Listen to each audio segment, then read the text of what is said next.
Bom dia! Mais um momento nós vamos passar na presença do nosso Deus, orando, pedindo a bênção, a graça e a força do Senhor.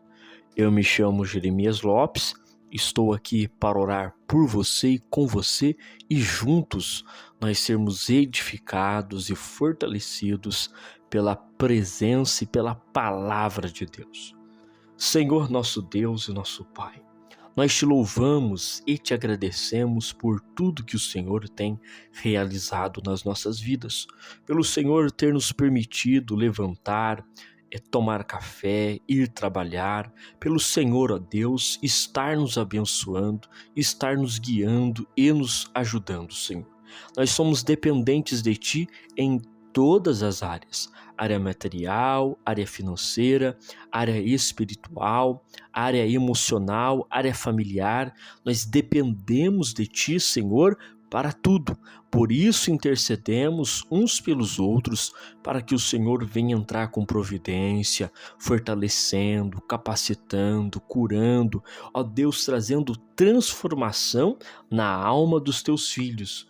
Pai, abençoe o dia, abençoe as nossas atividades, o período da manhã, o período da tarde, o período da noite, tudo aquilo que vai acontecer, Senhor, que aconteça para a honra e para a glória do Teu nome, Pai.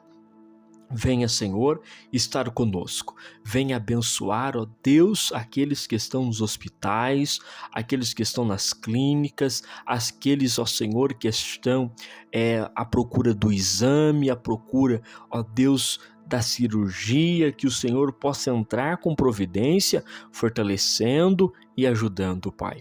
Ó Deus, também intercedemos para que o Senhor venha curar, libertar, transformar, Pai.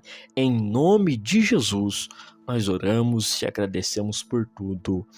Amém. Graças a Deus. Dando sequência ao nosso estudo de 1 João, hoje é o capítulo de número 3. A partir do versículo 1, diz assim: Vede com grande amor nos tem concedido o Pai, que fôssemos chamados filhos de Deus. Por isso, o mundo não nos conhece, porque não conheceu a Ele. Amados, agora somos filhos de Deus, e ainda não é manifesto o que havemos de ser, mas sabemos que quando Ele se manifestar, seremos semelhante a Ele, porque assim como o veremos. E qualquer que nele tem esta esperança, purifica-se a si mesmo, como também ele é puro. Qualquer que pratica o pecado, também pratica a iniquidade, porque o pecado é iniquidade. E bem sabeis que ele se manifestou para tirar os nossos pecados, e nele não há pecado. Qualquer que permanece nele, não vive pecando. Qualquer que vive pecando, não o viu, nem o conheceu. Filhinhos, ninguém vos engane. Quem pratica a justiça é justo, assim como ele é justo. Quem pratica o pecado é do diabo, porque o diabo vive pecando desde o princípio. Para isto o Filho de Deus se manifestou, para desfazer as obras do diabo. Qualquer que é nascido de Deus não vive na prática do pecado, porque a sua semente permanece nele, e não pode viver pecando, porque é nascido de Deus. Nisto são manifestos os filhos de Deus e os filhos do diabo. Qualquer que não pratica a justiça e não ama o seu irmão, não é de Deus. Porque esta é a mensagem que ouvimos desde o princípio, que nos amemos uns aos outros, não como Caim, que era do maligno e matou a seu irmão, e por causa o matou, porque as suas obras eram más e os seus irmãos justas. Meus irmãos, não vos maravilheis se o mundo vos aborrece. Nós sabemos que passamos da morte para a vida, porque amamos os irmãos. Quem não ama o seu irmão permanece na morte. Qualquer que aborrece a seu irmão é homicida, e vós sabeis que nenhum homicida tem permanente nele a vida eterna. Conhecemos o amor nisto, que ele deu a sua vida por nós, e nós devemos dar a vida pelos irmãos. Quem, pois, tiver bens do mundo e vendo seu irmão necessitado, lhe cerrar o seu coração, como estará nele o amor de Deus? Meus filhinhos, não nos amemos de palavra, nem de língua, mas por obras e em verdade. E nisto conhecemos que somos da verdade, e diante dele asseguraremos nosso coração. Sabemos que se o nosso coração nos condena, maior é Deus do que o nosso coração e conhece todas as coisas.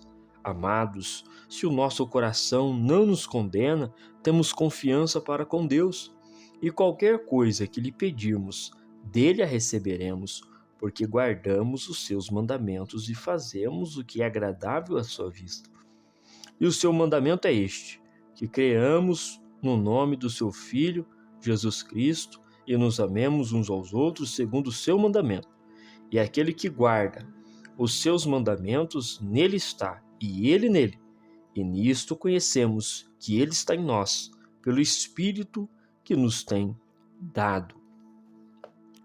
O capítulo de número 3 de 1 João, ele tem 24 versículos, e o apóstolo João continua a fazer as suas considerações para a igreja amar os irmãos. No capítulo 2, ontem, nós vimos que é necessário o amor fraternal. Nós vimos que é necessário amar aquele nosso irmão, porque é necessário, porque é uma evidência de que somos de Deus. No capítulo 3, o apóstolo João, ele continua a colocar esta ideia, mas agora ele traz um contraste de um Velho Testamento, de uma história que está registrada em Gênesis, aonde ele descreve no versículo 12 que nós devemos amar não como Caim, que era do maligno e matou o seu irmão. O apóstolo João então coloca essa história do Antigo Testamento para mostrar que Caim estava totalmente dominado pelo diabo e por isso ele matou o seu irmão. É tão interessante que nós devemos entender que Caim ele foi influenciado pelo diabo. O diabo estava agindo por detrás de Caim. Todo pecado, toda ação que desagrada a Deus, ele tem como cabeça o inimigo das nossas almas. Logicamente, nós não tiramos a responsabilidade do homem, mas nós entendemos que existe um mundo espiritual, num plano de fundo, fazendo com que as pessoas elas venham ao pecado. Por quê? Porque o diabo que implanta o mal, o diabo que implantou o pecado. Por quê? Porque ele peca desde o princípio. Ele vive pecando. Ele vive nesta ação de pecado, influenciando as pessoas a pecarem. Quando nós observamos em Gênesis essa história, nós não conseguimos ver Satanás atrás desta história, influenciando o seu irmão a matar Caim. Mas na revelação divina, o apóstolo João, ao considerar o que aconteceu, ele colocou isto, que o diabo estava lá sendo a ação por detrás de Caim, aonde ele diz que Caim ele era do maligno, e porque ele era do maligno, então ele fez o que era mal. Então o coração de Caim estava inclinado para as coisas malignas, que são as coisas do diabo. Aí ele coloca assim, que aquele que ama ao seu irmão, ele vai se sacrificar pelo seu irmão, como Cristo se sacrificou. Olha como ele coloca isso no versículo 16. Conhecemos o amor nisto, que ele deu a sua vida por nós, e nós devemos dar a vida pelos nossos irmãos. Ele diz, assim como Cristo, ele se deu ao sacrifício por nós, nós devemos então dar este sacrifício pelo nosso irmão, por aquele que está perto de nós, e se vermos alguma necessidade, devemos ajudar e não cerrar o coração. Porque no versículo 17 ele diz, se você vê um irmão em aperto e você cerrar o seu coração, ou seja, você menosprezar, você ignorar, você fazer de conta que não está acontecendo nada, e mesmo assim você está vendo o seu irmão padecendo necessidade muito séria e você tem a capacidade de ajudar, mas você não ajuda, o apóstolo João então coloca como estará o amor de Deus neste irmão. Ou seja, o amor de Deus não está. Por quê? Porque o amor de Deus é sacrifício.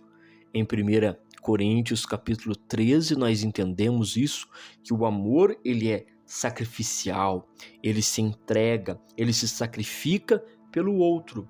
E ele vai muito mais além, ele diz que não é para matar os irmãos, assim como Caim matou o seu irmão. Ele diz, qualquer que aborrece o seu irmão é homicida. O aborrecer aqui é acerca da irritação, acerca do menosprezo, acerca da ação de fazer o irmão passar o sofrimento e este irmão saber que pode alguém ajudar, mas não ajudar e criar no irmão este aborrecimento então.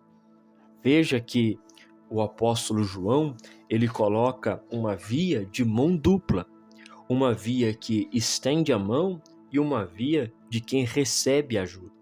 João está dizendo, olha, se aquele irmão que está precisando de uma ajuda e vocês não estão ajudando e vocês aborrecerem ele, fazerem ele ficar entristecido, angustiado, amargurado, vocês estão sendo homicidas. Vocês estão matando ele e vocês não estão produzindo resultados de salvos. Vocês não estão produzindo frutos de alguém que lê a Bíblia. Vocês não estão produzindo a vontade de Deus, mas a vontade do maligno. Ele então vai colocar o seguinte, que precisa-se, na verdade, esta entrega total. Este é o assunto que o apóstolo João trabalha aqui no capítulo 3. O segundo assunto que nós vemos que o apóstolo João também faz as suas considerações está do versículo 1 até o versículo de número 6, aonde ele fala sobre ser filho de Deus. Porque agora nós somos filhos de Deus. Ele diz isso no versículo 2. Amados, agora somos filhos de Deus. E ainda não é manifesto que havemos de ser, completamente não, mas já somos filhos de Deus. Mas sabemos que quando ele se manifestar, Cristo Jesus, nós o veremos e seremos como ele e estaremos com ele para sempre. O apóstolo João, então, ele coloca que nós estamos nesta categoria, filhos de Deus. Nós estamos nesta posição, filhos de Deus. Por isso, ele diz, vede com grande amor nos tem concedido o Pai. Como que nós chamamos Deus? O Pai. Que fôssemos chamados filhos de Deus. Por isso o mundo não nos conhece, porque não conhece a Ele. Aqui, então, ele coloca desta forma que nós somos filhos de Deus, nós temos o amor de Deus em nós, e é por isso que o mundo não nos compreende. É por isso que o mundo não nos entende, porque não tem Deus na vida. E então, o que nós falamos e fazemos parece loucura para o sistema mundano, parece loucura para as pessoas ao nosso redor, mas é o nosso comportamento de filho de Deus. Agora, nós estamos em um outro curso. Qual é o curso? o curso do versículo 4. Qualquer que pratica o pecado, também pratica a iniquidade, porque o pecado é iniquidade. E bem sabeis que ele se manifestou para tirar os nossos pecados, e nele não há pecado. Agora, olhe só o versículo de número 3. E qualquer que nele tem esta esperança, purifica-se a si mesmo, como também ele é puro. Então, por que o mundo nos aborrece, não nos compreende?